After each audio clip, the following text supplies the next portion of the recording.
সুপ্রিয় দর্শক সকলকে শুভেচ্ছা জানাচ্ছি নন্দন টিভি বাফলো যুক্তরাষ্ট্র থেকে। আমি আজমল।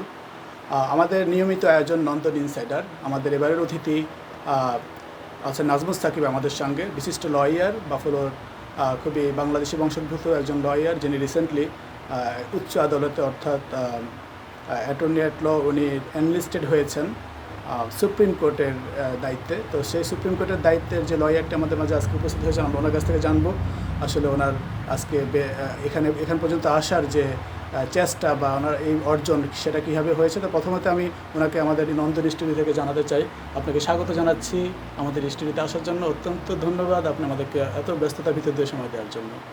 অসংখ্য ধন্যবাদ সবাইকে, ভিউয়ার্সদেরকে এবং নন্দন টিভিকে এবং আপনাকেও। Thank you so much, it's a pleasure to be here. ধন্যবাদ। তো আমরা আসলে শুরুতে যেটি বলছিলাম যে আমরা যদি একটু জানতে চেষ্টা করি যে আপনার এই যে আজকের এই যে অর্জন, আপনার যে আজকের এই যে এত এত মানে ইয়াং মানুষ আমরা দেখতে পাচ্ছেন, আমাদের দর্শকবৃন্দরা দেখতে পাচ্ছেন নিশ্চয়ই, যে এত অল্প সময়ের মধ্যে আপনি এরকম একটা স্টেজে এরকম একটা পর্যায়ে কীভাবে আসলেন, সেটা যদি একটু আমাদের দর্শকদের উদ্দেশ্যে বলতেন। জি, ধন্যবাদ। শুরুতেই আমি আল্লাহর প্রশংসা এবং বিসমিল্লাহির রহমানির রহিম বলে শুরু করতে চাই। আমার লয়ার হওয়ার জার্নিটা শুরু হয় 2010 সাল থেকে, যখন আমি এলএলবি অনার্সে ভর্তি হই ইউনিভার্সিটি অফ লন্ডনের আন্ডারে। তারপর অনার্স শেষ করার পরে আমি চলে যাই বারাট ল করতে। বারাট ল শেষ হয় 2014 সালে। তারপর আমি আবার বাংলাদেশে ফেরত চলে আসি। বাংলাদেশে এসে আমি ওখানে প্রায় 3 বছরের মতো ল প্র্যাকটিস করি। এরপর আমি এলএলএম করতে, মাস্টার্স করতে ইউএসএতে আসি এবং আমি নিউ ইয়র্ক সিটির ফোর্ডহাম ইউনিভার্সিটি স্কুল অফ লতে আমি এলএলএম সম্পন্ন করি ইউএস লর উপর। এবং তারপরই আমি এখানকার অ্যাটর্নিশিপের এক্সামটা অ্যাপিয়ার করি নিউ ইয়র্ক স্টেট বারের, এবং আমি অ্যাটর্নি হই 2020 সালের এপ্রিল মাসে। এবং তখন করোনার সময় ছিল, সো তখন জব মার্কেটটাও খুব ডিফিকাল্ট ছিল। সো আমি ইন্স্যুরেন্স ডিফেন্স লয়ার হিসাবে কাজ শুরু করে দিই লিবার্টি মিউচুয়ালে 2020 সালের নভেম্বর থেকে। এবং তারপর থেকে আমি দেখা যাচ্ছে যে রিমোটলি কাজ করছি, কোর্টের হিয়ারিংগুলোও রিমোটলি, সব কিছু রিমোট। সো তখন আমি ডিসিশন নিই যে আমার ইউএসের লিগাল ট্রেনিংটাকে আমি একেবারে সম্পন্ন করতে চাই, যাতে আমি যে কোনো স্টেটে এবং যে কোনো মঞ্চে আমি যাতে লয়ার হিসাবে কাজ করতে পারি। সো আল্লাহর রহমতে আমার ম্যানেজারটা খুবই ভালো ছিল, আমার ম্যানেজিং অ্যাটর্নি। সো উনি আমাকে অ্যালাউ করেন যে আমি কাজটা ম্যানেজ করেও যাতে আমি জুরিস ডক্টর ডিগ্রি, যেটা কিনা এই দেশের ল ডিগ্রি, এই দেশের ল স্কুলে এই দেশের স্টুডেন্টরা যেটা পড়ে, সেই ডিগ্রিটা আমি অর্জন করি ইউনিভার্সিটি অ্যাট বাফলো থেকে। যেহেতু আমার কাজ বাফলোতে ছিল, আমি পুরা ফ্যামিলি নিয়ে বাফলোতে মুভ করি নিউ ইয়র্ক সিটি থেকে। সো জুরিস ডক্টরটা আমার শেষ হয় 2024 সালে।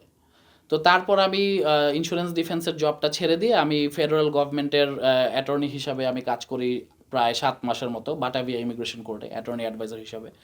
তো ইউএস সুপ্রিম কোর্টের লাইসেন্স পাওয়ার জন্য যেই যোগ্যতা দরকার হয়, তার জন্য আপনাকে আগে কিছু রিকোয়ারমেন্ট আছে। যেমন আপনাকে সার্টেন একটা পিরিয়ড, কয়েক বছর আপনাকে আগে প্র্যাকটিস করতে হবে as a lawyer, as an attorney যে কোনো স্টেটে, ইন গুড স্ট্যান্ডিং। আপনার এগেনস্টে কোনো ভায়োলেশন, কোনো এথিক্যাল কোনো ইস্যুস, কোনো কমপ্লেন, কোনো গ্রিভেন্স কিছু যাতে না থাকে, আপনার রেকর্ড যাতে ক্লিয়ার থাকে, সেই কয়েক বছর সেটার একটা সার্টিফিকেশন লাগে। এবং আপনার 2 জন রেফারি লাগে আর 1 জন মুভেন্ট লাগে, যে কিনা ইউএস সুপ্রিম কোর্টে অলরেডি এনরোল্ড। এরকম একজনকে আপনার পক্ষে হয়ে ইউএস সুপ্রিম কোর্টে মোশন ফাইল করতে হয়, যেটা ইউএস সুপ্রিম কোর্ট যখন গ্র্যান্ট করে তখন আপনি শপথের জন্য যান। সো আমার আল্লাহর রহমতে এই বছর মে মাসের 22 তারিখে সেই শপথটা আমি নেই। সো এখন আমি আল্লাহর রহমতে, আল্লাহর অশেষ মেহেরবানি এবং আপনাদের সবার দোয়ার কারণে আমি আমেরিকার সর্বোচ্চ আদালতে আমি মামলা লড়তে সক্ষম, আমার সেটার পারমিশন আছে। Very nice. আমরা খুবই খুশি হয়েছি আপনার এই সাকসেস, এবং নিশ্চয়ই বাংলাদেশি কমিউনিটির সকলেরই এই উপকারটুকু কাজে লাগবে আপনার। আপনি তো আসলে বাংলাদেশি বংশোদ্ভূত, যেহেতু এটা বাফলোবাসীর জন্য আপনি এটা গর্ব। আমাদের যে কয়েকজন লয়ার এখানে আছেন তাদের মধ্যে আপনি একজন এনলিস্টেড, অনেক সমাজের অনেক কাজ করছেন, সেটা আমরা দেখতে পাচ্ছি। তো প্রথমত আমরা শুরুতেই আজকে সরাসরি চলে যাচ্ছি প্রশ্নে পর্বে। আমরা আজকের এই বিষয়টিকে, আজকের এই পর্বটিকে সাজিয়েছি বিভিন্ন সময় আমরা এই পর্বগুলোকে নিয়ে আসি বিভিন্ন বিষয়ের উপরে। তো আজকের বিষয়টি আমাদের হচ্ছে hit and run. So hit and রানের যে বিষয়টি আমরা প্রায় সময় দেখি, প্রতিনিয়তই আমাদের যারা বাংলাদেশিরা আছেন বা কমিউনিটিতে যারা আছেন এই হিট অ্যান্ড লর ক্রাইসিসে ভুগছেন। তো আমরা প্রথমে জানতে চাবো যে হিট অ্যান্ড লটা আসলে মূলত কি, আমাদের বোঝার যে বিষয়টা সেটা যদি আপনি একটু বলতেন। জি, অবশ্যই। ধন্যবাদ আপনাকে প্রশ্নটি করার জন্য। হিট অ্যান্ড রান সহজ বাংলা ভাষায় আমরা যেটা বুঝি, এটার অর্থ হচ্ছে হিট করে পালিয়ে যাওয়া। খুবই সহজ ভাষা। যেমন ধরেন, হিট করে পালিয়ে যাওয়া বলতে আমরা সাধারণত বুঝি হয়তো গাড়ির সাথে গাড়ি যদি হিট করে রাস্তায়, সেই ক্ষেত্রে কোনো একটা ড্রাইভার অন্য একটা গাড়ির সাথে ক্র্যাশ করলো, তারপরে সে পালিয়ে গেল, রান করলো, বা সে ওখান থেকে উধাও হয়ে গেল কাউকে না জানিয়ে, ওই ড্রাইভারের সাথে না কথা বলে বা পুলিশকে না ইনফর্ম করে বা কোনো মেডিকেল অ্যাটেনশন যদি লেগে থাকে কাউকে না ইনফর্ম করে সে চলে গেল, এটাকে বলে হিট অ্যান্ড রান।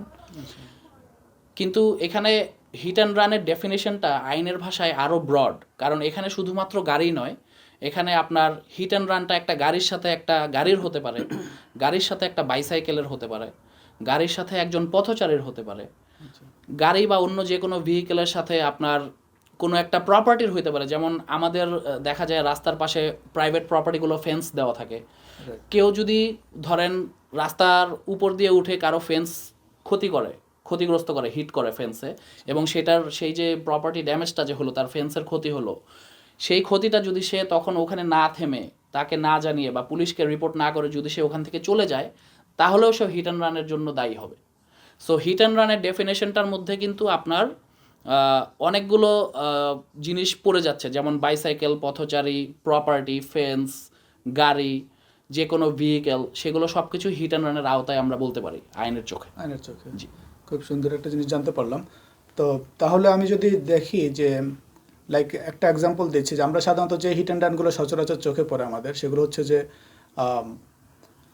হয়তো দুইজন ব্যক্তি গাড়িতে আছেন, একজন মানে দুর্ঘটনা ঘটে গেছে, একজন পালিয়ে গেছেন, সেটা ছাড়াও আমরা দেখি যে গাড়িতে উপস্থিত ছিলেন না, ড্রাইভার নাই, কিন্তু গাড়িতে হিট করে সে চলে গেছে, এবং সেই ক্ষেত্রে দেখা যাচ্ছে ইন্স্যুরেন্স থেকেও একটা ব্যাক পেতে হয়, এগুলোকে আসলে প্রুফ করতে গিয়ে যে ইন্স্যুরেন্সের কাভারেজগুলো ঠিকমতো পাওয়া যাচ্ছে না। তা এই বিষয়টা যদি বলেন যে সেই ক্ষেত্রে আসলে কী করণীয় আছে, যিনি গাড়িতে উপস্থিত ছিলেন না, এসে দেখেছেন যে গাড়িটি আসলে তার ড্যামেজ হয়ে গিয়েছে? Very good question, thank you জিজ্ঞেস করার জন্য।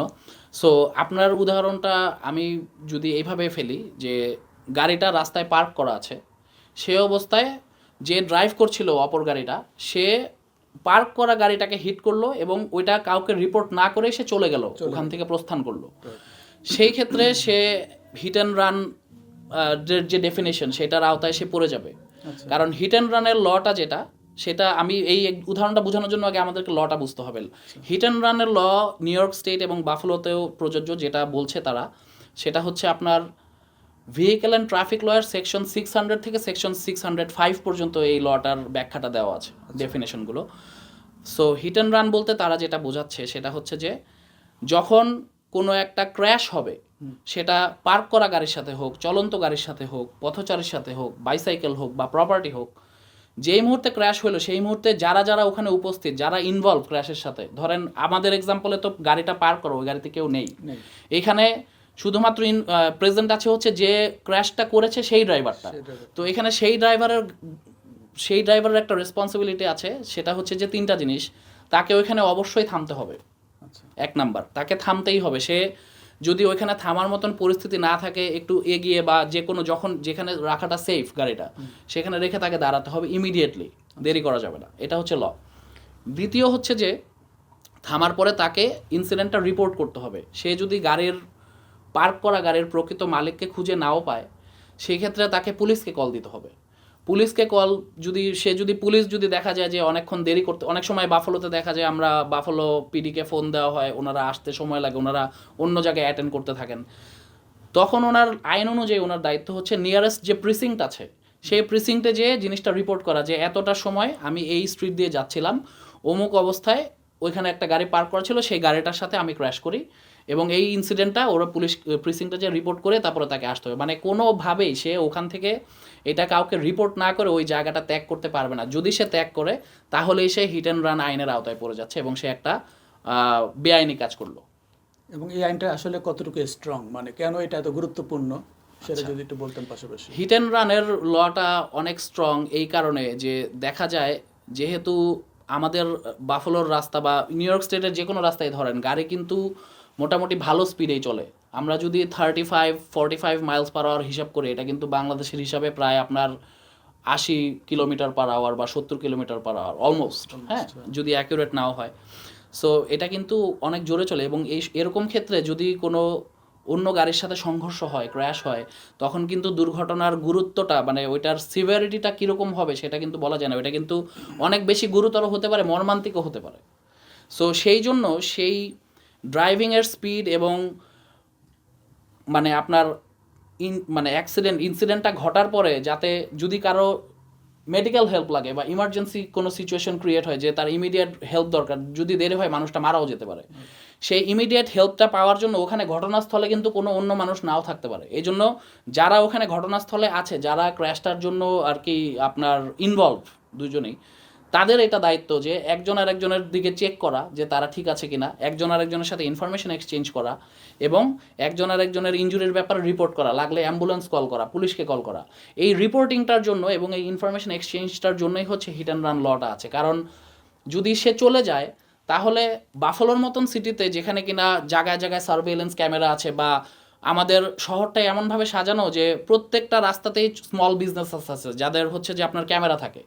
সো ওই ক্যামেরা অ্যাক্সেস করে বা সার্ভেইলেন্স অ্যাক্সেস করে ইনফরমেশনটা বের করতে যেই টাইমটা লাগবে বা যে রিসোর্সেসটা পুলিশের খরচ করতে হবে, এর থেকে সরকার নিজের রিসোর্সেস খরচ না করে জনগণের উপরে দায়িত্বটা বর্তাচ্ছে আইনের মাধ্যমে যে আপনারা নিজ দায়িত্বে যদি কোনো ইনভলভ হয়, কোনো ক্র্যাশ হয়, ইনভলভমেন্ট আপনাদের, সেই ক্ষেত্রে আপনারা এটা অবশ্যই রিপোর্ট করবেন এবং একজন আরেকজনকে সহায়তা করবেন যাতে তাদের জন্য জিনিসটা সহজে এবং আইন মানে ল এনফোর্সমেন্ট অথরিটির জন্য যাতে জিনিসটা সহজ হয় ইমপ্লিমেন্ট করা। সো হিট অ্যান্ড রান আমরা যদি বলি, আমি আরেকটু এক্সপ্যান্ড করি উত্তরটা। হিট অ্যান্ড রানের ক্ষেত্রে এখানে থামা, ইনফরমেশন এক্সচেঞ্জ করা এবং সাহায্যের জন্য ফোন দেওয়া, পুলিশকে হোক অ্যাম্বুলেন্সকে হোক, এটা হচ্ছে প্রধান দায়িত্ব।